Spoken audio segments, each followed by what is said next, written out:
Hi, my name is Nandan Zingani, and I'll be going over Lab 3 of Physics 2212, which is titled Magnetic Fields of Permanent Dipole Magnets. The main purpose of Lab 3 was to gain a visual understanding of magnetic fields. The objective of Lab 3 was to measure the distance dependence of the magnetic field due to a small magnet using a magnetometer app for both on and off axis. We then compared the off-axis measurements to the magnetic fields calculated by the Biot-Savart law through glow script modeling. The resulting magnetic dipole moment for the bar magnet was calculated to be 3.76, with an n value of -2.8. The magnetic field at a 45-degree angle at a distance of 0.175 meters for both computed and experimental values are shown on the screen. The main physics principles used in Lab 3 include the Biot-Savart law, which is used to calculate the magnetic field based on the magnetic moment mu and the observation distance r. The lab also highlights distance dependence, in which we assume all constants as k, resulting in the magnetic moment equation k times r to the n, in which n is expected to be -3. This equation can be modeled logarithmically, which we will do later in the lab. In order to produce this lab, we must first find the magnetometer's chip location on a smartphone.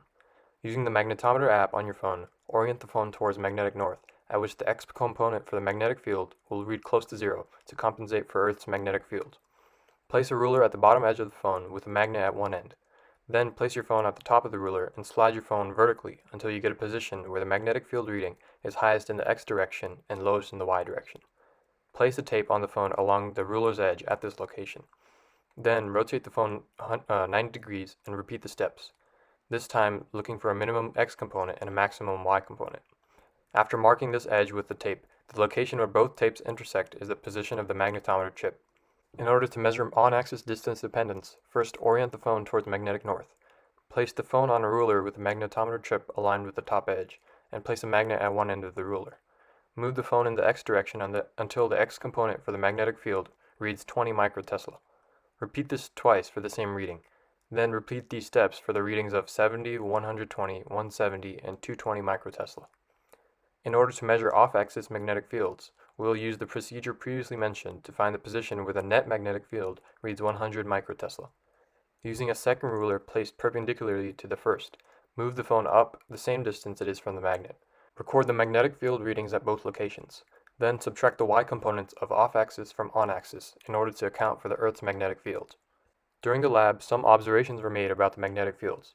When the magnetometer is away from the magnet, it reads a near-zero magnetic field in the x direction, and as the magnet moves closer to the phone, the x component of the magnetic field increases. The measurements of on-axis experiment include the distance from the magnet to get the shown magnetic field readings. The averages are highlighted in blue.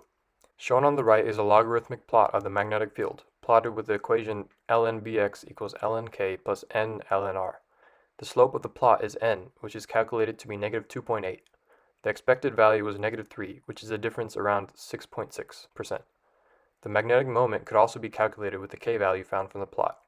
ln of k was found to be -14.098, which gave a k value of e to the -14.098. This value was then set to the dipole magnetic field on-axis formula, which gave a resulting magnetic moment of 3.76. The measurements of the off-axis experiment include the measured distances from the magnet, as well as the magnetic field components at the perpendicular position. The average distance from the chip to the magnet was 0.247 meters when the phone was located at a position at 45 degrees from the magnet. The resulting experimental magnetic field vector was 1.34 e to the -5, 2.71 e to the -5, -3.1 e to the -5 teslas. The y component was corrected to negate the magnetic field difference from Earth's magnetic field. In order to compare the experimental and computed magnetic fields, we'll be using glow script to compute an off-axis magnetic field calculation. We first must establish the values of u over 4 pi, as well as the magnetic dipole moment, which is calculated in the same way highlighted previously. In order to calculate the magnetic field, we must create a function that uses the Biot-Savart law to calculate the magnetic field at position r. Next, we create 7 positions at which to calculate the magnetic fields. 2 are on axis with the magnet and 4 are on perpendicular axes, above, below, and to either side of the magnet. Finally, a 7th position is calculated based on the distance measured in our off-axis experiment to calculate the off-axis magnetic field at a 45-degree angle. All positions are modeled using arrows and their magnetic fields are calculated using the previous function. The glow script computer model is presented on the left, where the direction of the magnetic field are apparent through the arrows. Notice that the on-axis magnetic fields are facing to the right, while perpendicular axis fields are pointing to the left. Also shown in the data is the fact that the magnitude of the perpendicular axis fields are exactly half of those on axis. The 45-degree position, shown in purple, gave a magnetic field reading of 1.24 e to the negative 5, 3.72 e to the negative 5, and 0 teslas.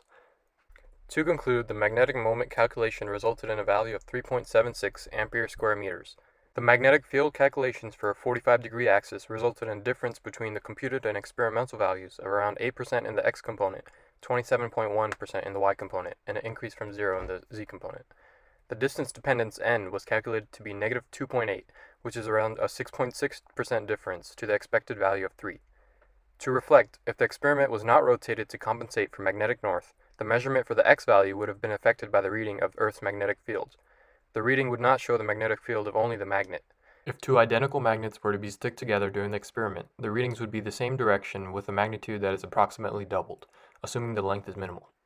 Thank you for watching.